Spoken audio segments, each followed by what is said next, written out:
I sit by the window every evening, watching the pale gold of sunset fade behind the crooked trees that stand like silent witnesses to all that time has taken from me. And I wonder if life ever meant to be kind or if I just learned to smile through its cruelty.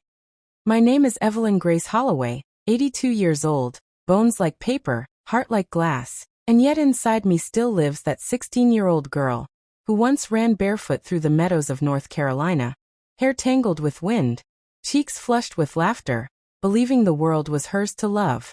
Our house was small and smelled of cornbread and lilacs, with a porch that creaked under my father's boots and a roof that leaked whenever the rain came too hard. But it was home. And in that humble place I learned what warmth felt like. The kind that comes not from fire, but from people. My mother would hum hymns while stirring the pot of beans.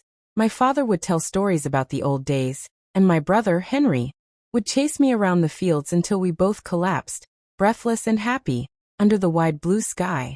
But happiness has a cruel way of slipping away quietly, like water through open fingers. The war came, and with it went Henry, his laughter replaced by silence that no hymn could fill. My father's eyes grew dim after that. He stopped telling stories, stopped humming, stopped believing the world was good. Mama kept her faith, but her hands trembled every time the postman came down the dirt road, afraid of what letter he might bring. I remember the day it happened. She read the telegram once, twice, 3 times, her lips moving soundlessly, and then she sat down on the floor, clutching the paper as if holding it tighter could make it untrue. Henry was gone, and with him went the last bit of light in my father's eyes. I was 16, standing in the doorway, unable to cry, unable to breathe. That night, I ran to the old willow tree by the river. And that's where Samuel Hayes found me. The boy with the sunlit hair and the crooked smile. He said nothing, just sat beside me until my sobs softened, and when he finally spoke, his voice was quiet and steady, promising me that everything broken could someday be mended. That was the first time he held my hand. And from that day on, the world seemed bearable again. We spent the next few years growing up together. Though in truth, we were just 2 souls trying to heal in a world that kept bleeding. He would carve our initials into the bark of that willow tree, whispering about the future we'd build. A little white house by the river, 2 children, a garden full of roses, and a life filled with laughter that could drown out sorrow. But dreams, I would later learn, are fragile things. When the next war came, Samuel enlisted, wearing his father's old jacket, and tucking a photograph of me into the pocket over his heart. "I'll come back," he promised, his hand brushing against my cheek. "Because my story doesn't end without you." I waited by that willow every evening, tracing the letters we'd carved together, praying to every star that his voice would find its way home. But months turned into years, and the letters stopped coming. Rumors spread about his battalion being lost, and though my mother begged me to move on, I couldn't. I would sit on the porch long after midnight, listening to the wind, imagining it carried his laughter back to me.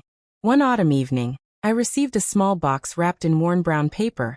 Inside was the photograph I'd given him, edges burned, corners torn, and beneath it, a letter written in a hand I'd never seen. He spoke your name before he closed his eyes. That was all it said, and yet it was enough to unravel me. I kept that box hidden under my bed for decades, afraid that if I opened it again, the grief would drown me anew. Life moved on, as people say it must, though I never really did. I married a kind man named Walter, not out of love but out of exhaustion from waiting for someone who would never return. Walter was gentle, patient, and he gave me a home that was safe if not full. We had one son, Michael, and though I loved him more than life itself, I sometimes caught myself staring at him and seeing Samuel's eyes. Walter passed away quietly in his sleep when Michael was only 15, leaving me to raise a boy who looked too much like his father for me to ever forget. Michael grew restless, just like the men before him. And when he turned 18, he left home saying he needed to see the world before it was too late. I begged him not to go, but he smiled that same stubborn smile, and told me I'd taught him to be brave. He wrote letters for a while, short ones about cities and oceans, about people who didn't know sorrow the way we did, but then, one day, they stopped. I tried to be strong.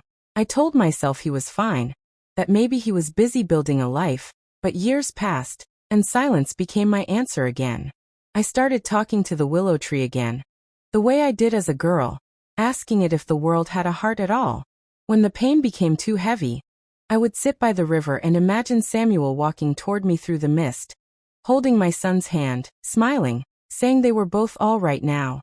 The neighbors called me the lonely widow, though they never really knew the story behind my loneliness. Sometimes children from the town would come by to sell cookies or flowers, and I would buy them all just to hear their voices, to feel for a moment that my house was alive again.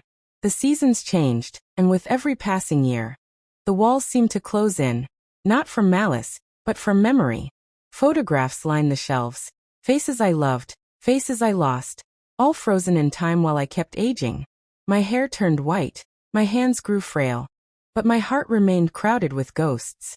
Last winter, I fell ill, the kind of sickness that doesn't scare you because you know it's simply time catching up. The doctor visits, the pills, the hushed voices, they all blurred together.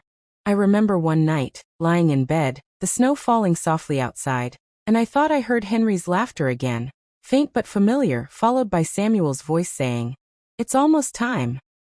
I didn't know if it was memory or mercy, but I smiled and whispered back, "I'm ready." When morning came, the world was covered in white, pure, untouched, forgiving. I sat by the window, holding that old photograph of me and Samuel, the edges now almost gone, and for the first time in decades I felt peace. I realized life had never been about avoiding pain. It was about loving deeply enough that even pain felt sacred. Every loss, every tear, every lonely evening had been proof that I had lived, that I had loved. The wind blew through the trees, and I could swear I saw the willow outside bending gently, as if bowing in farewell. I thought of Mama's hymns, of Papa's stories, of Henry's laughter, of Samuel's promise, of Michael's smile. All the threads that made me who I was.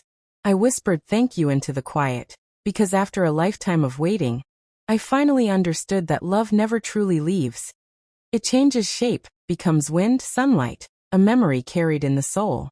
And as the day turned to dusk, I felt my eyes grow heavy, my breath softening. In that moment, I wasn't the lonely widow anymore. I was the girl beneath the willow, Samuel's hand in mine, the river singing beside us, and the world once again full of color.